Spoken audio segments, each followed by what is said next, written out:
Test 4. You will hear a number of different recordings and you will have to answer questions on what you hear. There will be time for you to read the instructions and questions and you will have a chance to check your work. All the recordings will be played once only. The test is in 4 sections. At the end of the test, you will be given 10 minutes to transfer your answers to an answer sheet. Now turn to Section 1. Section 1. You will hear a conversation between Peter and Jim talking about some details for their shared accommodation. First, you have some time to look at questions 1 to 4.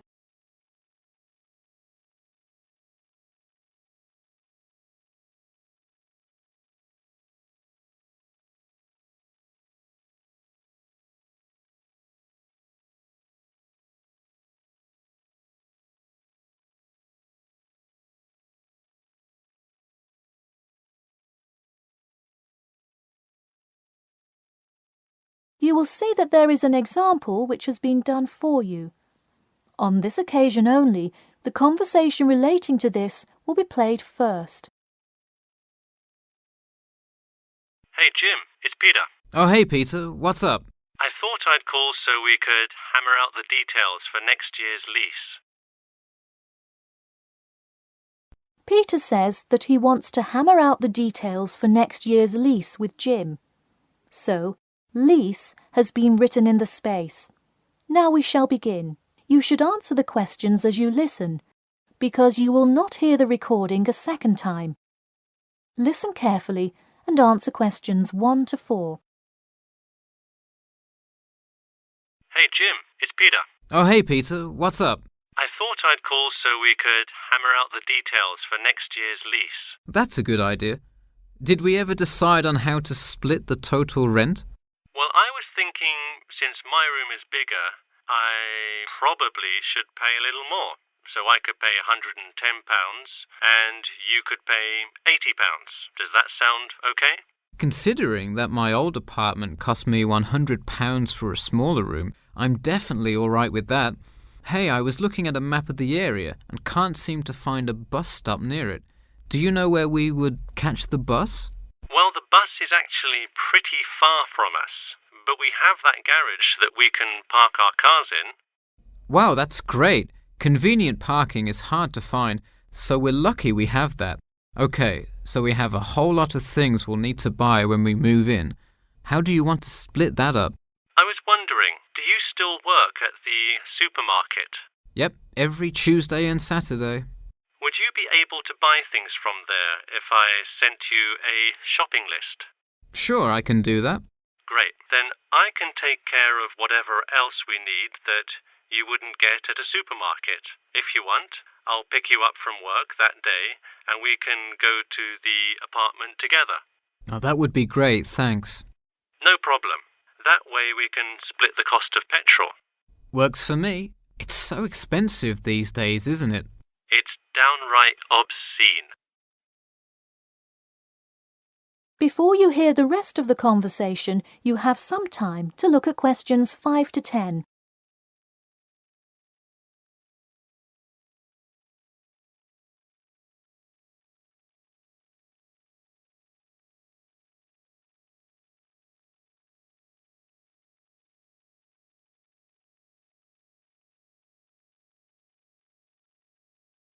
Now listen and answer questions 5 to 10. So let's figure out what appliances we need. Do we have a microwave? Yes, the landlord's providing that for us.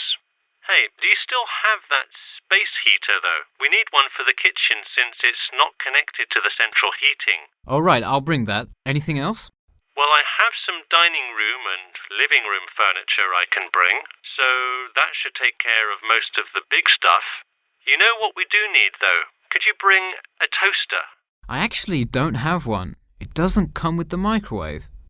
No, the landlord is only supplying the microwave. It would really help if you could bring one. Okay, I'll pick one up at the store. You know, I also have this cool antique rotary phone that would be a cool addition to the apartment, sort of as decoration and utility. Oh, cool. The only thing is, we'd have to put it in the kitchen unless you want it in your room.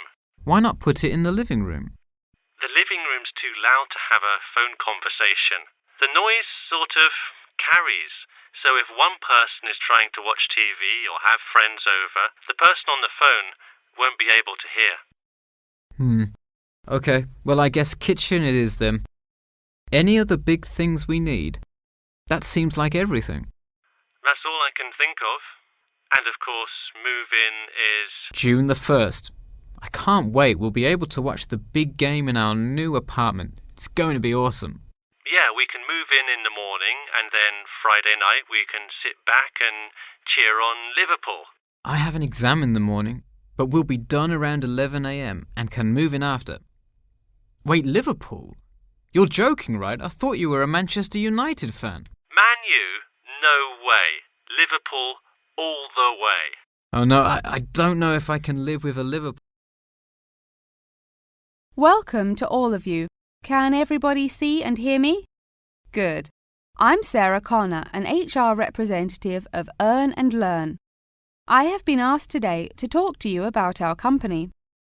So, for those of you who don't know very much about the company, let me start by giving you some basic information about it. Earn and Learn started nearly 20 years ago. It is not a charity but a for-profit company that enables promising entrepreneurs to make money while travelling. During the past 10 years, it has grown rapidly and has gained great influence in most countries of the world. We have a partnership with the school and take a large number of recent graduates from the business school. So, if you are a recent graduate, I'd say you can consider applying to our company. Before your application, you might be curious about what sort of places you could go to. There are 4 main locations, but you also have the freedom to submit a different location, and if they can make the necessary arrangements, you can go. The first country Earn and Learn established locations was the US, where you may choose from multiple locations as long as you can commit to their more rigid schedule of August to December. Also, you could do the Australia internship. That one is really cool. You work at a wildlife shelter and learn about the business practices of non-profit organisations. You do have to be willing to commit 8 months for that one though. Perhaps that's a long time to be so far away, but I would say it is really an amazing opportunity. I don't know whether some of you are in decent physical shape. If so, the South Africa internship is another exciting one. You learn a lot about sustainable farming, but you would be doing some of the manual labour involved in maintaining a farm. Indeed, it's hard work, but I think you would definitely be able to do it. It may be wise to wait until after their summer is over, so it's not so terribly hot. In addition, there is a most recently established location in India. This one gives you more of a study abroad feel, given that they arrange a host family for you to stay with. In the other locations, you live in an apartment with other interns, so this is definitely a unique experience. Before you hear the rest of the talk, you have some time to look at questions 17 to 20. Before you hear the rest of the talk, you have some time to look at questions 17 to 20.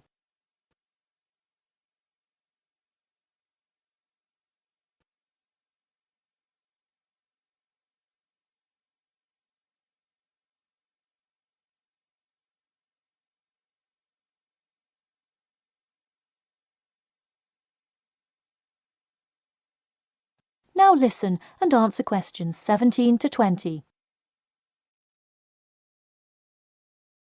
Regardless of where you go, at the end of the program you get a global travelling certificate, as long as you can explain your experience. You can provide a written log of what you did. I recommend writing journal or blog entries about what you do every day, or a weekly summary of each day. Of course, you don't have to write up a formal report or anything like that, and you need to apply for it once you have returned. Some students may want to know whether this is a paid internship. Actually, you have to pay for the flight there yourself.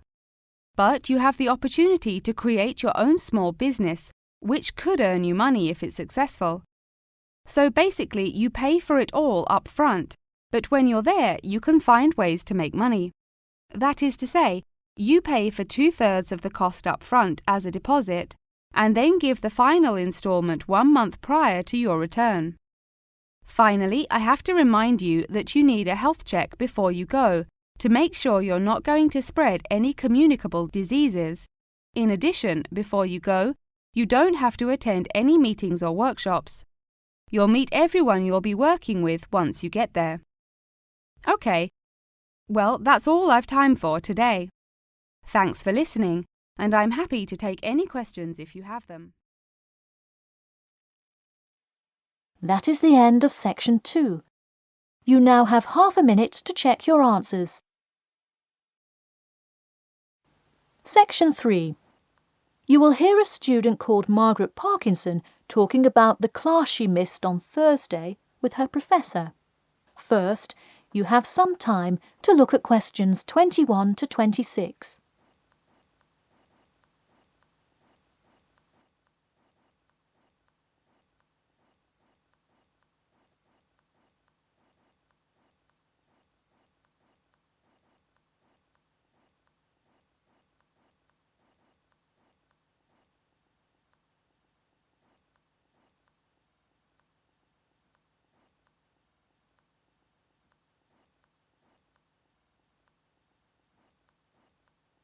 Now, listen carefully and answer questions 21 to 26. Hi, Professor Timmons, do you have a few minutes? I was hoping to talk about what I missed on Thursday. Hello, come in. Sure, sit down. Could you tell me your name, please? Margaret, sir, Margaret Parkinson. I apologise for missing your class, but I had to go to the hospital. I'm sorry to hear that. Everything is okay now, though, I hope? Yes, thanks. Glad to hear it. So on Thursday, I outlined the research project that will account for 30% of your grade. All students will be divided into groups and will give a well-researched presentation to the class covering a specific topic relevant to student life. Oh, that sounds interesting. Can we choose just any topic that pertains to life as a student, like how to start your own student organisation? Well, though I'm sure that would be an informative presentation, I've already chosen a list of topics which I will assign. As an example, I assigned one group the topic of student loans. They're to research not just the prevalence of students who have loans to pay for their tuition, but information as to how best to manage these loans and possible scholarships that could alleviate some of the financial burden. That one sounds particularly interesting to me. Could I request that topic? I could easily find out a lot about it by stopping by the finance office on my way to class. Unfortunately, that one's already taken by another group. I have, however, assigned you to a group and given you all one of two choices. Oh, I see. What are the choices? The first is discussing smoking, trends in the number of student smokers compared with the general population, popular reasons students take up smoking, and more healthy alternatives to smoking. That one could be interesting. I'm not a smoker myself, but we'll see what my group thinks. If we did choose this topic, we would rather not put our fellow students on the spot to interview them. Where else could we gather information? How about where the cigarettes are sold? Oh, that's a great idea. I could interview the manager of a supermarket and find out the average age of people buying cigarettes, or how much they buy, that sort of thing. Precisely. Okay, I'll keep that in mind. And what was the other topic? The other topic is the practice of natural medicine.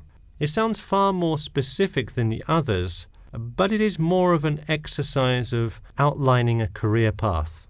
If your group chooses this, you would cover the specifics of becoming a doctor of natural medicine, how to become licensed to practice natural medicine, what the career outlook is, etc. You could find much of the information you need on this in the careers office.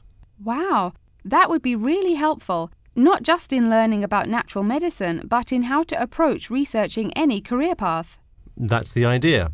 I want groups to really think outside the box to find information on their topics. They should interview multiple sources. Okay, now I think I have the general idea. Before you hear the rest of the talk, you have some time to look at questions 27 to 30.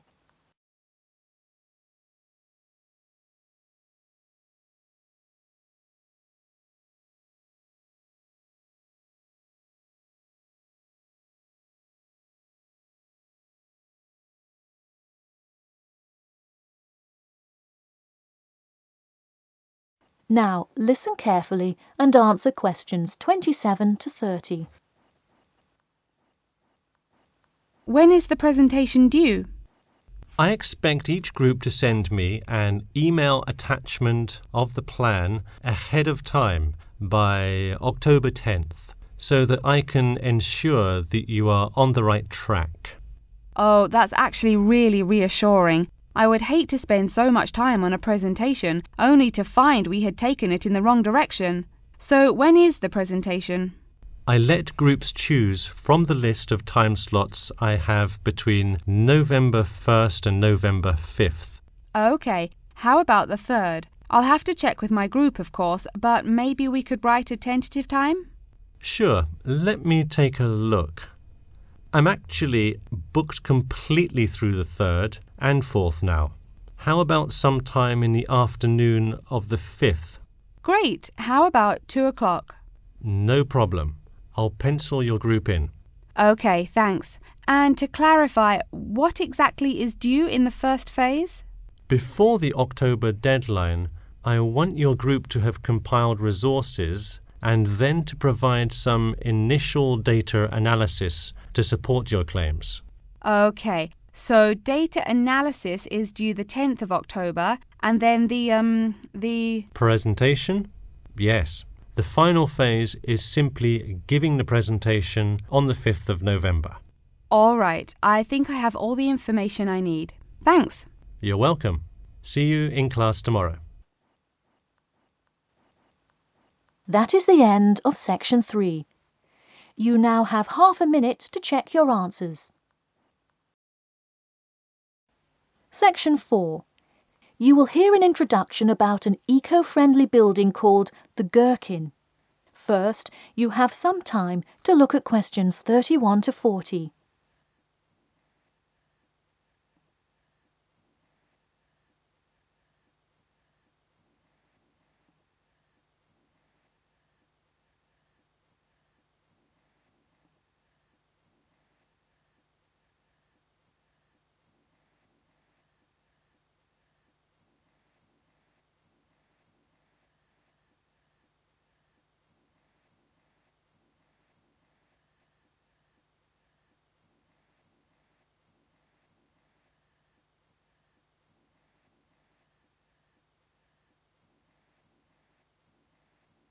Now, listen carefully and answer questions 31 to 40.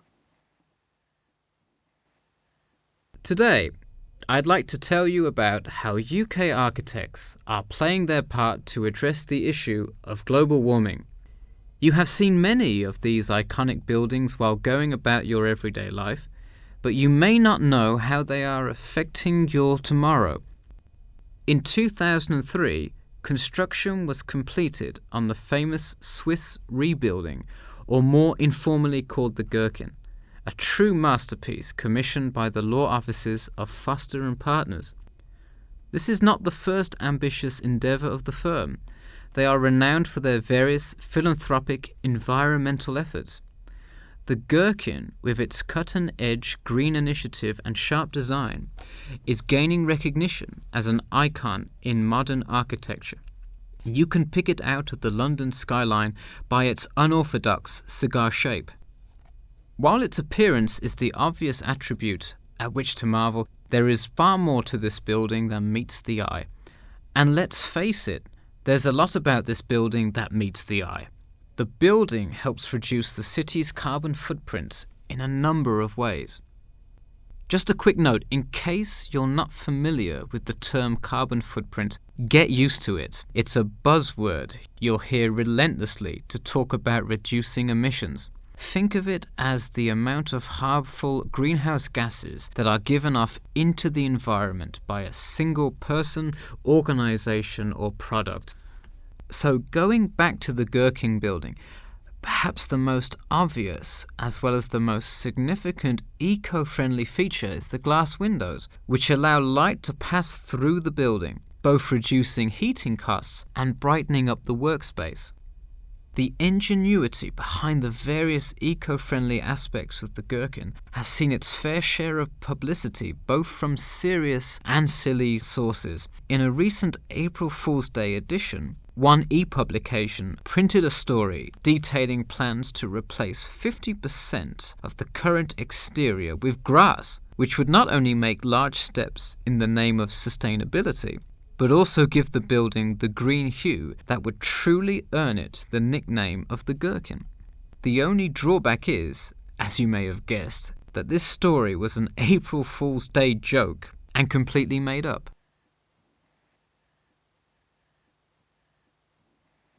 In all seriousness though, the building is setting a new standard of design that other architects and city planners just cannot ignore.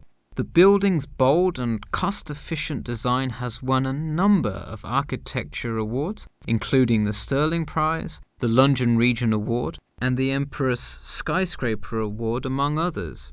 The design comfortably accommodates a large number of offices, while keeping maintenance and operation costs down, striking a superb balance between nature and the workplace. Nature is well and good, as long as the weather is nice outside. Given London's notoriously bad weather, the architects knew they must devise a quality temperature regulation system, and that they did. A special system designed to reduce the building's reliance on air conditioning was devised that cuts consumption in half compared to standard office buildings. There are atria that link each floor vertically to one another, forming spiraling spaces up the entire building. They serve not just as social common spaces, but also act as the building's lungs, distributing clean air from the opening panels in the facade through the entire building. The building isn't all business though. It has its fair share of fun as well. At the very top, a club room offers a picturesque entertainment spot for company functions, private parties, etc., with a breathtaking panoramic view of the city. The creation of such an innovative structure has many wondering what the future of urban planning and architecture may be. Well, if the other projects currently commissioned by Foster & Partners are any indication, the entire city constructed with similarly eco-friendly buildings is not far in the distance. The Masdar City development aims to create a desert city that produces zero waste and removes as much carbon dioxide from the atmosphere as it puts in, a huge feat in protecting our Earth. The Gherkin is a truly impressive feat, yet it is not the only one worth noting. Now to move on to another green initiative, I'll tell you about the Eden Foundation building found in Cornwall. That is the end of section 4. You now have half a minute to check your answers.